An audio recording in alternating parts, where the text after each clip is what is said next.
First of all, family and friendships are very important for people with mental illness. There are many people with a serious mental illness who may not have any friends or few friends.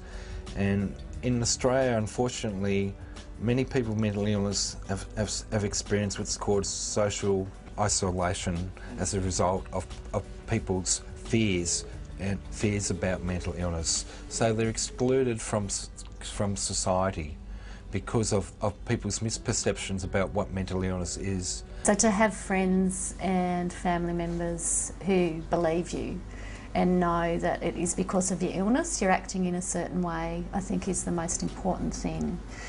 Before medication, before seeing a psychiatrist, before seeing any health professional. All you're doing is going out there and being prepared to chat enough to someone to be able to see whether there's a problem that needs some sort of further help. And this can only be done if somebody actually is prepared to engage. The difficulty is that some people need it and will appreciate it, but there's another group of people with mental illness, particularly when people get depressed, because part of the nature of depression is to withdraw from the world, withdraw from your family, withdraw from your friends, to not answer the phone, to go to your bedroom. And these people will still appreciate it, but they'll be harder to engage. But when they come out of the episode, they will remember the person who visited, the person who said the right word at the right time. Some depressives just do want to be by themselves, but even then, that's often a dangerous way to be for a long time. And by visiting them, by even just sitting silently with them, watching TV or not watching TV, it gives them a feeling of that they're not alone. Because when you're feeling down, you think you're the only person in the world feeling down.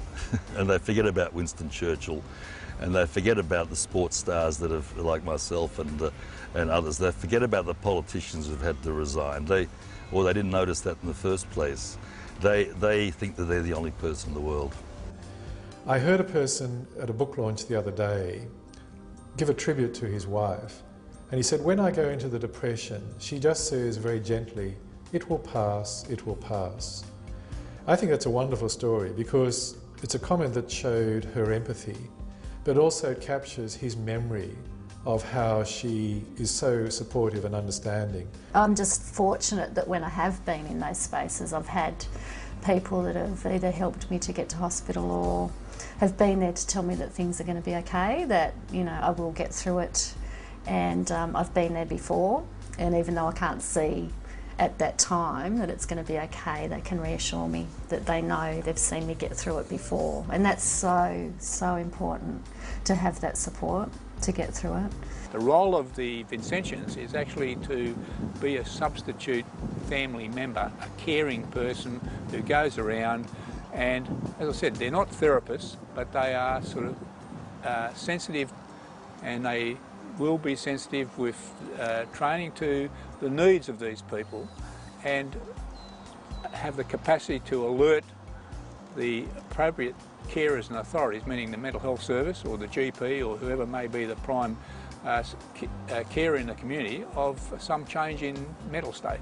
And a response that shows that we welcome them into our society, that we're not frightened of them. We don't have to form long-term intimate friendships with them necessarily, but we have to provide a friendly face, a friendly voice, a response that recognises their dignity and welcomes them into our shops, our centres, into our and in our visitation, that treats them like human beings.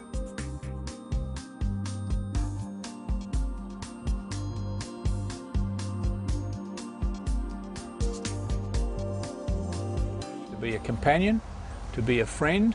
To have the support of other people that know what it's like to have a mental illness. To try to assist in areas that they can assist in, to not promise things that they can't do. Lack of friendship is poverty, so friendship is essential to get in touch with these people, to build trust with them and to build relationships.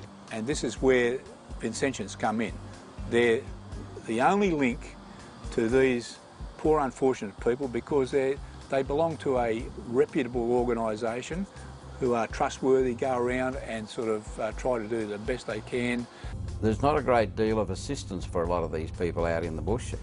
We'd probably be the only charity in a lot of these places where people can come and a lot of times they only want to talk. They may want to get a feed or something like that, they might want some food, but underlying it all is probably the need to come and talk to somebody who's sympathetic, and that's what our Vincentians are.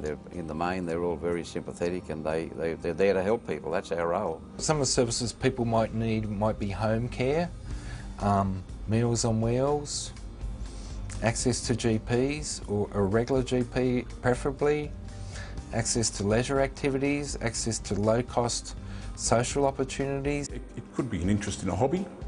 It could be sitting with someone who may want to do some sewing. It could be an interest in sport and sharing our knowledge and our reading of sport with someone else. It's just about developing